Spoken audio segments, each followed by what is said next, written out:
What's up, guys, and welcome to another episode of Q&A, where I take your questions from YouTube and answer them here in video format on this show. And again, guys, if you're new here and if you want to make sure your question gets answered on this show, please make sure you hit the subscribe button and ding that notification bell so you can be notified when I put the question prompt up in the community tab on my YouTube page. That's where you can ask all of your questions for the post and pre-game shows. Now, with that out the way, let's get into your questions. We're going to start with Hunter Tosh, who says, considering he has already had 4 wins in 5 games under his belt, do you think Stefanski has already solidified his job for next year? Barring something catastrophic like this team going on a 4-1 start but finishing 6-10, barring something that catastrophic, I think he's fine for next year. It would have to be something unforeseen and unprecedented for him to be fired. Not out the realm of possibility. Obviously, this is Cleveland, but man, imagining what it would take for Kevin Stefanski to be fired after 1 year, right after they fired Freddie Kitchens after 1 year, it would have to be astronomical, almost scandalous bad. One, because I don't think the Haslams want to add to this reputation that they're impatient and that they just keep firing coaches.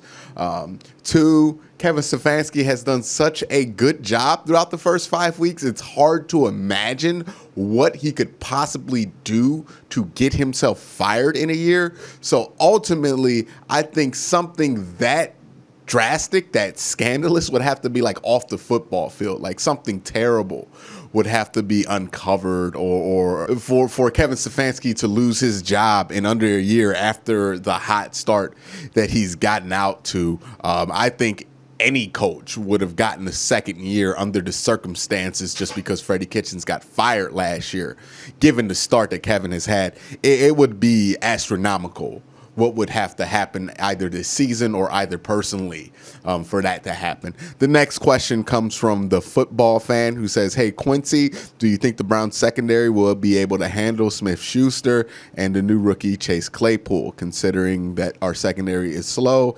And do you think Baker Mayfield will be able to be successful versus this talented Steelers defense? The safeties are slow. The secondary is not. Denzel Ward is not slow. I would never categorize him as that, and neither is Terrence Mitchell. The question is, will those edges do a good enough job to shut down the X and Y receiver for Pittsburgh on the outside to force this game more in the middle? If the Browns can force the game in the middle, it becomes a lot more manageable, and it eliminates a lot of the deep threats because Sadejo's not asked to cover as much space. That's going to be the question for the Cleveland Browns. That's what they need to do in order to slow down a Chase Claypool or Juju Smith-Schuster. Are they going to be able to slow them down? It depends on what your definition of slow them down is. I personally think Ben Roethlisberger is going to have 300 yards, 3 touchdowns. The real question is, can you force a couple turnovers? So that's going to be the question here. As far as Baker Mayfield, will they be able to be successful versus this talented Steelers defense? Yes, he was able to be successful versus a defensive unit that I think, while they're not personnel-wise better, they are playing much better than Pittsburgh. They're executing much better, and Baker Mayfield was able to play well against them.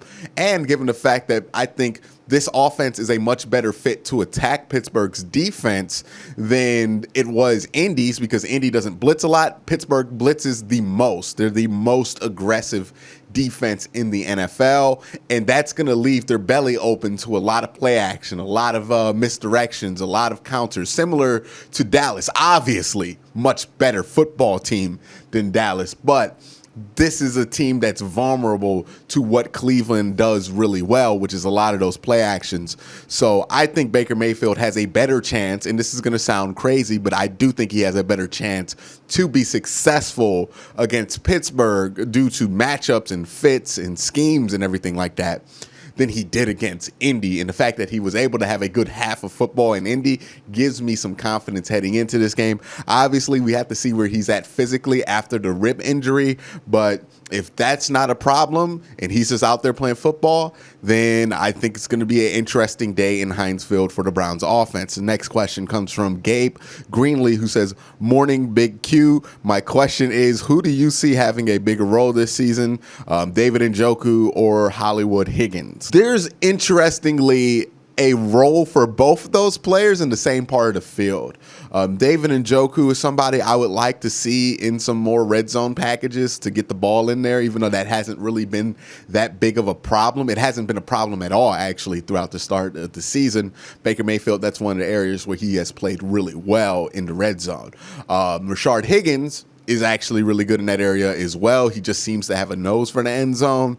I think ultimately, because of how this offense is, it's going to be David Njoku who's going to have a bigger role because there's more of a role carved out for him in this offense, especially since he's blocking well. That's been the big difference why he wasn't a fit for tight end 2, is because he doesn't block well. Now that he is blocking well, you can put him out there in a lot of different looks. You can have him out there as a tight end 2. I think he's going to be a great fit for that. It's going to be interesting to see how this is going to evolve as he gets more time in it, because he did miss a lot of weeks with that injury. But I do think it's going to be David Njoku down the line. That's growth, because I didn't think David Njoku was going to make this team in the training camp period, and he's definitely stepped it up during the regular season. Next question comes from Johnny Van Vechten, who says, "Yo, Quincy, you're the man. Thank you. Just a quick question. With Teller out, do you think the Browns stand a chance of running on Pittsburgh?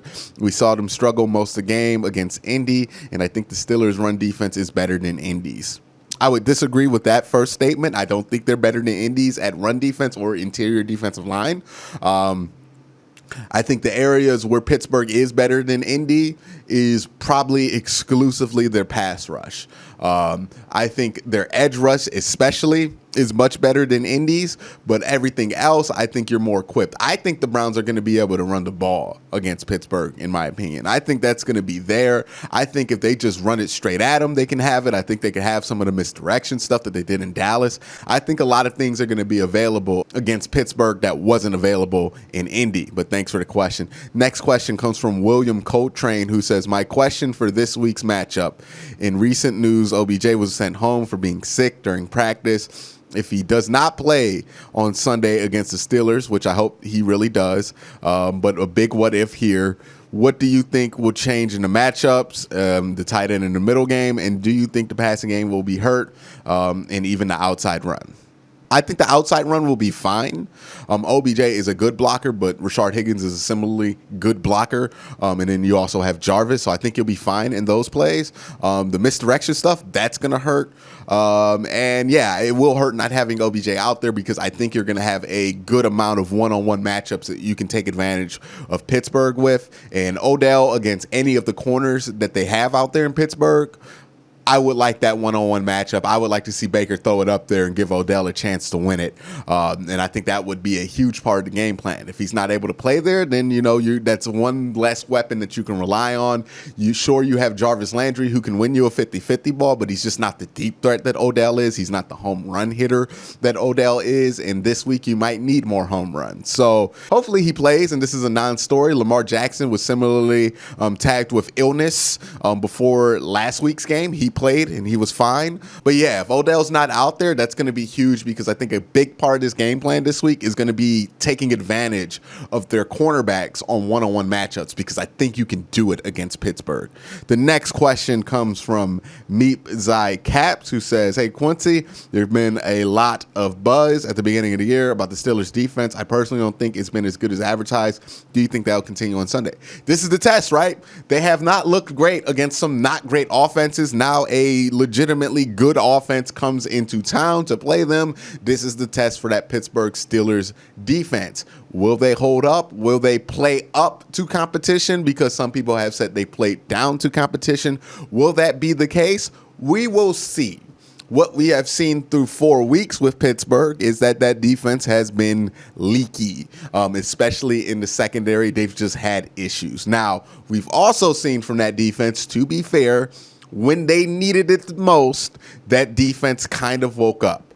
You look at the last drive against Philly, it's a perfect example. They woke up right at the right time. But there are opportunities to take advantage of this defense, and it's going to be interesting to see how they play. Next question comes from Justin Wyatt, who says, hey, Quincy, love your show, dude. Watch you every day. Shout out to that. So with the culture changes happening, it's completely obvious. Do you think that we can make a push like the Ravens did last year and go on a run? Thanks, fam. Go Browns. If they win this game here, they have a great opportunity to go on a run, because I don't remember off the top of my head, but it's Cincy at Cincy, and then you play the Eagles, Houston, and then I think the Jaguars. That's a opportunity to go on a run. I think you have a bye week somewhere in between there. So yeah, they can go on one of those runs. They have to win this game, though, to make that even remotely a possibility. This next question comes from Giants Nation, who says, hey, Quincy, my question is, what will happen to Dak now? The Cowboys are saying they'll sign him, but I don't know if he'll come back the same. What's your opinion on it? I think Dak will be fine. It looked like it was a bone injury, and those kind of injuries seem to heal up no problem. If this were a MCL or an Achilles injury, I would be more worried, or some kind of like severe soft tissue injury. But seeing that he just broke his ankle, I think he'll be fine. Dak's not the most mobile guy. He's mobile, but if he couldn't be mobile anymore, that doesn't take away what Dak does really well. So I think they'll be fine. I think Dallas should pay him just because he's a really good quarterback, and you should keep your really good quarterbacks. But thanks for your question, Giants Nation. Next one comes from Pan Gas, who says, hey, Quincy, going forward at Pittsburgh, do you think we need to get back to the bread and butter, or are you confident enough that Baker will be able to throw like he did in the first half against the Colts game? It depends on if Baker's healthy, but I do think there are going to be more and much better and more lucrative opportunities in the pass game for Baker Mayfield this week than there were last week. Now, that doesn't mean you throw the ball with him 37 times again. I think you should keep that attempt number down, have a healthy dosage of the run game, but I do think the quality of opportunities are going to be much more open, much more available for Baker Mayfield this week than they were last week. You look at what he did in that first half against the Colts, a lot of tight windows, a lot of great plays made by the wide receivers that Baker Mayfield was trying to fit into. This week, I think he's going to have some more open windows just because the scheme and the personnel he's playing against isn't necessarily presenting the same problems that Indy did last week. The next question comes from Richie Doe, who says, what can the Browns do to keep big men off of Sadejo? It's going to be a difference of whether we win or lose. Hey, man, I have to jump out here. I get that Andrew Sadejo has the worst habit of just being in the frame in every negative highlight. I get it. But, like, it's what you got. You don't have anything right now to replace Andrew Sadejo, especially with all the injuries. And even when everybody comes back, maybe he splits time with Sheldrick Redwine, maybe he doesn't. You don't really have a great option back there. Your best option for the Browns, and look, teams do this with limited players all the time, is to scheme the defense to a point to where you're asking that guy who's had a little bit of trouble to do less. That's all. That's what the Browns need to do. You don't need to cut Andrew Sadejo. You don't need to get rid of him entirely, because now you will just be one less safety, and that's not going to make you any better. Signing somebody, a free agent off the street, Eric Reed, who's not faster than Andrew Sadejo, has not played all season or practice, that's not going to make you any better. You just got to deal with what you got there. As far as it's going to be a difference whether the Browns win or not, the last 4 weeks, Andrew Sadejo has played awful. It hasn't cost the Browns a game. Now, is it possible it can cost the Browns a game? Yeah, but if Andrew Sadejo, and I'm going to say this a million times over, if Andrew Sadejo is in a position to win or lose the Browns a game, the Browns did not play well enough. It should never come down to Andrew Sadejo. Why do you have Myles Garrett on this team? Why do you have Denzel Ward on this team? Why do you have Baker Mayfield, Odell Beckham, Jarvis Landry, Kareem Hunt, the offensive line, Austin Hooper? Why do you pay all these guys this kind of money? So it doesn't come down to Andrew Sadejo. It should not come down to Andrew Sadejo is what I'm saying. I get it. It's popular to complain about Andrew Sadejo, but just vanishing Andrew Sadejo is not going to fix the deeper systemic problems in that defense. You have to do more. It's just a deeper problem than that, and there's really no fix other than limiting what Sadejo can do. And honestly, if this defense allows itself to be in a position where Andrew Sadejo's the difference, then either the offense didn't put up enough points or Myles Garrett and Denzel Ward didn't play well enough, because that should never be the case. But that's my thoughts on this week's questions. Thank you guys for asking them. I always appreciate it. But again, guys, have a great day. Have a good night.